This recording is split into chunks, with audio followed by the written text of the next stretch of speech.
Hello, good morning everybody. आज हम discussion करेंगे सरो यानी दुख क्या है और कैसे हम दुख को कंट्रोल कर सकते हैं। जो दुख होता है उसे हम फील नहीं करेंगे, वो दुख तो होगा लेकिन हमें तकलीफ नहीं देगी। ठीक है, दुख क्या है पहले ये जानते हैं। दुख क्या है? हम कुछ चीज़ चाहते हैं करने के लिए, वो अचीव नहीं होता तो दुख आता है। फेलियर से दुख आता है। और दूसरा चीज कुछ एक्सीडेंटल, कुछ इंसिडेंट ऐसा हो जाता है, अचानक हो जाती है जिससे हम दुख आ सकती है। दो चीज से दुख, एक है फेलियर से और एक्सीडेंटल इंसिडेंट से। ठीक है,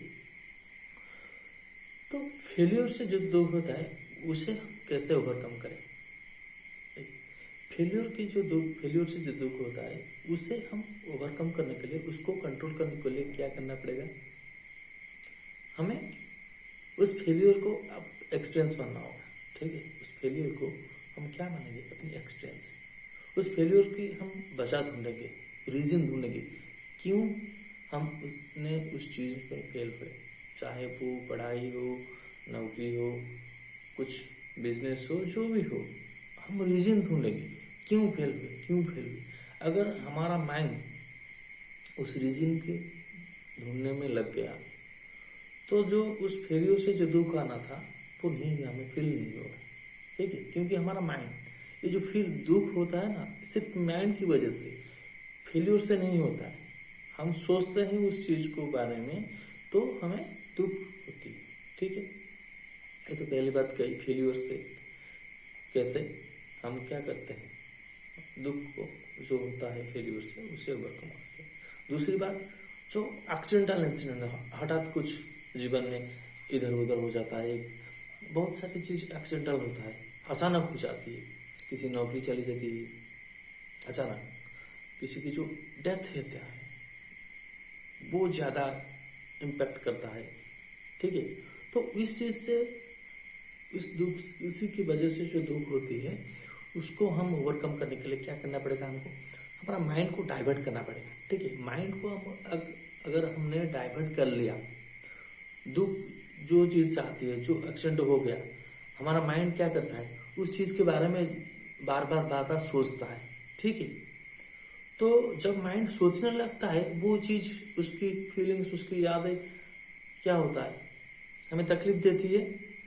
ठीक है, तो उस फीलिंग्स जो आती है उसको हम स्टॉप करना है वहीं पर, उसको बंद करके हमारा जो माइंड को डाइवर्ट करना है किसी और चीज़ पर, मतलब कोई काम पर, कोई हमारा जो टारगेट है, जो एम है, उसके ऊपर नहीं। सबसे एक अच्छा रीजन, अच्छा सल्यूशन है उस टाइम में हमें क्या करना है? स्पिरिचुअल की तरफ जाना है, मतलब भगवान की तरफ से भगवान के ध्यान करना, उनकी मनन करना।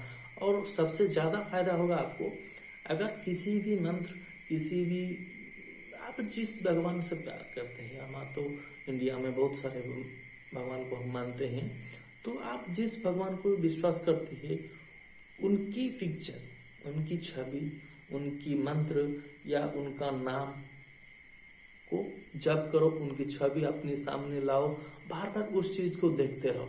ठीक है, तो इसमें क्या होगा, हमारा जो माइंड है वो उस चीज़ पर क्या होगा? फोकस हो जाएगी। अगर उनकी नाम हम अपने मन में बार बार लेने लगेंगे, ठीक है, तो क्या होगा? हमारा माइंड को वक्त नहीं मिलेगा वो उस गम के बारे में सोचने के लिए। ठीक है, अगर वक्त नहीं मिलेगा तो दुख कहाँ होगी? सोचने से ही दुख आता है। अगर हमारा माइंड नहीं सोचेगा उस बारे में तो कुछ दिन के बाद, 4-5 दिन या 8 दिन के बाद वो चीज़ हमारे माइंड से आउट हो जाएगी। जो नई चीज़ हमने अपने माइंड को दे दिया, जो टैक्स हमने अपने मन को दे दिया कि उस चीज़ को रटते रहो, बार बार रिकल करते रहो, तो उस चीज़ में हमारा माइंड फोकस हो जाएगा, तो दुख हमें नहीं होगी। ठीक है, तो फेलियर से जो दुख होता है उसको ओवरकम करने के लिए क्या करना है? हमें अपने टारगेट पर माइंड को फिक्स करना होगा। और जो एक्सीडेंटल होता है, जो उसके वजह से दुख आता है, इसके लिए अपने माइंड को डाइवर्ट करना पड़ेगा। ठीक है, अगर ये दो चीज़ कर लिए तो दुख हमें नहीं होगी। चाहे जितना बड़ा एक्सीडेंट हो, इंसिडेंट हो, जो भी फेलियर हो, जो भी हो जाए, हमें दुख नहीं होगा। दुख नहीं होगी तो जो चीज़ है वो चीज़ को हम ठीक से कर पाएंगे और आगे बढ़ पाएंगे। अगर उसी दुख पर, उस फेलियर पर, उस इंसिडेंट पर हम रुक गए तो हमारा जो लाइफ है वहीं पर रुक जाएगी, हम आगे नहीं जा पाएंगे। ठीक है, तो इतनी बताना था। अगर वीडियो अच्छी लगी तो लाइक सब्सक्राइब जरूर कर देना और शेयर करने के लिए ना भूलना। थैंक यू, गुड बाय, जय हिंद।